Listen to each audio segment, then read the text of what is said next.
खलीफा अब्दुल मलिक बिन मरवान बड़ा मशहूर खलीफा गुजरा है। वो खुद भी एक बड़ा आलिम था, इतना बड़ा आलिम कि अगर वह हज्जाज बिन यूसुफ जैसे जालिम की सरपरस्ती न करता तो मुसलमान उसको अपना इमाम और बड़ा बुजुर्ग मानते। आलिम होने के साथ वो निहायत समझदार भी था और इंसानों और उनकी सलाहियातों की भी पहचान रखता था। एक बार खलीफा अब्दुल मलिक बिन मरवान ने एक आलिम इमाम शाबी को रोम के शहंशाह जस्टिनियन के पास अपना सफीर बनाकर भेजा।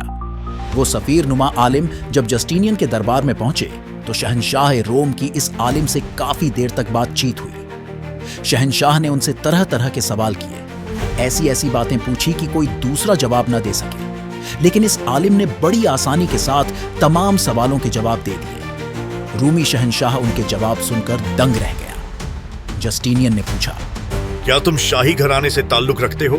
नहीं, मैं तो जैसे आम मुसलमान हूँ वैसा ही एक आम आदमी हूँ। जस्टिनियन इस आलिम की शख्सियत से बड़ा मुतासिर और हैरान हुआ। फिर उस रूमी शहंशाह ने इमाम शाबी को पास बुलाकर कहा, मैं तुम्हें अपना खास सलाहकार बना दूंगा और तुम्हारी इज्जत और एहतराम तुम्हारे खलीफा से ज्यादा करूंगा। लेकिन इमाम शाबी ने बड़े अदब से रूमी शहंशाह को मना कर दिया। फिर शहंशाह ने एक खत लिखवाया और चमड़े के एक खूबसूरत बस्ते में रखकर बस्ता सील कर दिया और आलिम से कहा, ये खत अपने खलीफा को दे देना।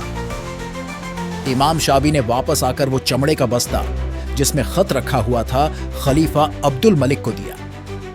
अब्दुल मलिक ने जब खत खोलकर पढ़ा और मुकम्मल खत पढ़ने के बाद इमाम शाबी से पूछा, क्या तुम्हारी शहंशाह से कोई बातचीत हुई थी? इमाम शाबी ने सारा किस्सा खलीफा अब्दुल मलिक को सुना दिया। अब्दुल मलिक कुछ सोचने लगा और कुछ देर बाद इमाम शाबी से कहा, जरा ये खत आप भी पढ़िए। जब उन्होंने खत पढ़ा तो खत में लिखा था, बड़े ताज्जुब की बात है कि जिस कौम में ऐसा शख्स मौजूद हो और वो कौम उसे छोड़कर किसी और को अपना बादशाह बना ले। आलिम साहब ने ये पढ़ा तो दिल में खटका लगा कि कहीं खलीफा अब्दुल मलिक उन्हें कत्ल न करा दे। इमाम शाबी ने अब्दुल मलिक से कहा, ए खलीफा, अगर रूमी शहंशाह आपको देख लेता तो इस तरह न लिखता, और अगर मैंने ये खत पढ़ लिया होता तो आपको न देता।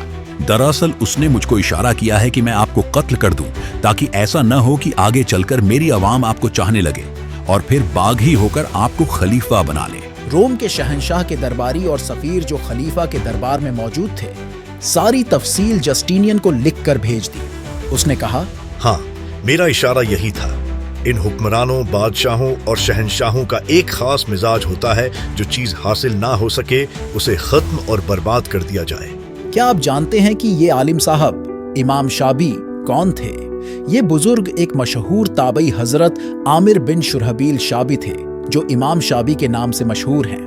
नबी करीम सल्लल्लाहु अलैहि वसल्लम के सहाबा के निहायत नेक और लाडले शागिर्द थे।